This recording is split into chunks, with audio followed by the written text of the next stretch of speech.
Good day, you devilish demons. It's Dave here, the world's best Destiny 2 Sherpa, giving my 2 cents on the debate that's going around at the moment of is crafting a good thing for Destiny or is it not? And my view on it is a little bit different from others. I've always rejected the idea of a single god roll. I've generally taught the people who I've taught to play the game to learn the mods and to learn the way to use them. And just to demonstrate my points that I'm making here, I jumped in to do some damage. So this was the build that I used. I've used Dead Man's Tail because I didn't want it to affect the Apex Predator. And I also used Loaded Question just because it was a reliable secondary to use. I've got no weapon mods on my armor, got no surges, no reload mods on there, so it's just the pure weapon talking for itself. And I've used the Phoenix Protocol because, again, it doesn't interfere with the weapon's performance. So I jumped into Grasp and I've done a run with Bait and Switch and what was considered to be the god roll from the main community. And here's the results.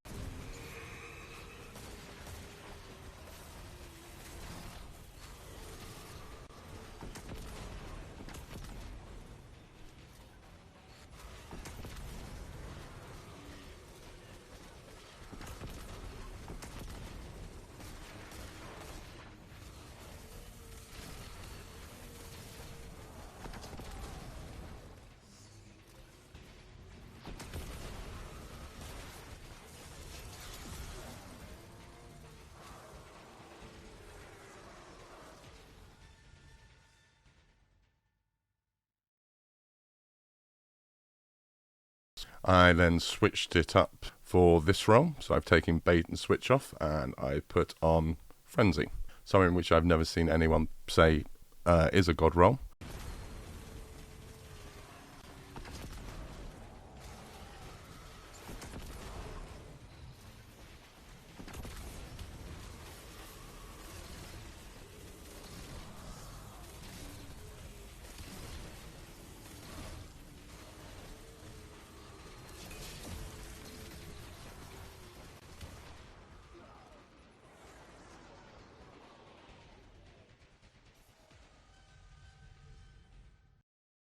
So why are the numbers here so similar? It's mainly because I was using the rocket in a very simple way. I was just shooting off all the bullets, whereas if I was running an Izzy and I was switching between it, the bait and switch would come into a lot more use then. But there is a downside to running an Izzy switch, and that is that you can't run 3 kinetic surge mods and 3 solar surge mods at the same time. So a way around that would be to get rid of all of the rockets in your Apex Predator as quickly as you can, and then you could switch to a solar secondary weapon and still take advantage of that 23% damage boost from your secondary weapon, which is a way of bridging the gap. You're still not going to quite hit the same heights, but you are going to get pretty close to what they're getting anyway. So my point here is, as a community, we need to get less involved with the idea of a god roll and just be happy with what we've got. So when you get a drop, don't ask yourself, is this the one drop that everyone's told me I should get?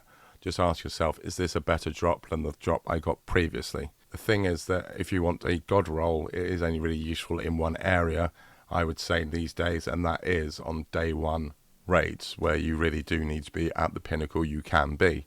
But the problem is that a lot of the casual community aren't going to learn the ways to do this switching, and the amount of times I've seen people who run god roll weapons but aren't running the builds to make the most out of it, or they're not taking advantage of something that would just bridge the gap anyway, is a lot.